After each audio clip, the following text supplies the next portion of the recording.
Sebelum Islam diterima secara luas di Nusantara, para sejarawan mengemukakan beberapa teori mengenai dari mana dan bagaimana Islam pertama kali masuk ke Indonesia. Berikut ini adalah 4 teori utama yang menjelaskan latar belakang proses masuknya Islam ke Indonesia. 1. Teori Gujarat.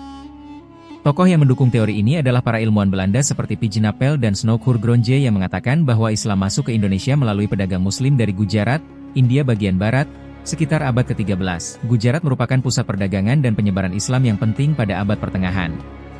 Adapun bukti yang mendukung teori ini salah satunya yaitu batu nisan Sultan Malik Al-Saleh di Samudra Pasai bergaya Gujarat. 2. Teori Persia. Umar, Amir Hussein dan Hosein Jajadiningrat sebagai pencetus sekaligus pendukung teori Persia menyatakan Islam masuk ke Indonesia dari Persia, Iran, dibawa oleh para sufi dan pedagang Persia. Islam berkembang melalui ajaran tasawuf, sufisme, yang identik dengan dunia Persia. Teori ini didukung adanya bukti salah satunya peringatan 10 Muharram atau Asyura atas meninggalnya Hasan dan Hussein cucu Nabi Muhammad, yang sangat dijunjung oleh orang Syiah Islam Iran. Di Sumatera Barat peringatan tersebut disebut dengan upacara Tabuik Tabut. Sedangkan di Pulau Jawa ditandai dengan pembuatan bubur syuro.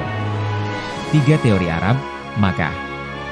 Tokoh yang mendukung teori ini adalah Van Leur, Anthony Haji Jones, T.W. Arnold, Buya Hamka, Naquib Al-Atas, Kizer, M. Yunus Jamil, dan Crawford menyatakan bahwa Islam langsung masuk dari Arab, khususnya dari Mekah, sejak abad ke-7 Masehi.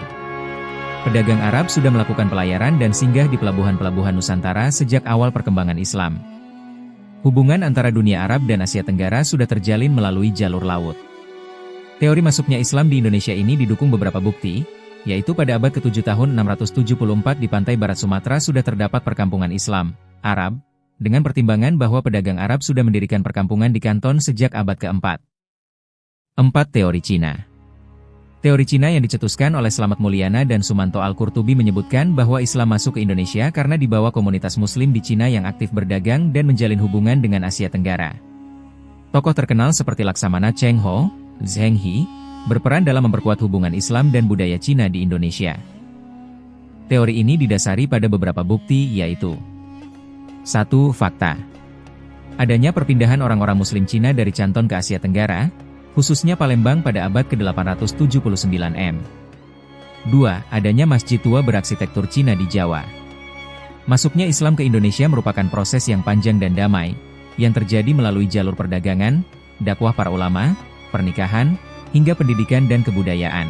Penyebaran agama Islam yang dilakukan secara persuasif dan penuh toleransi telah memudahkan penerimaan Islam oleh masyarakat Nusantara.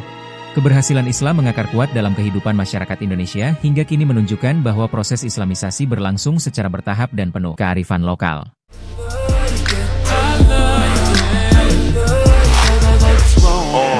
Pull your panties down from under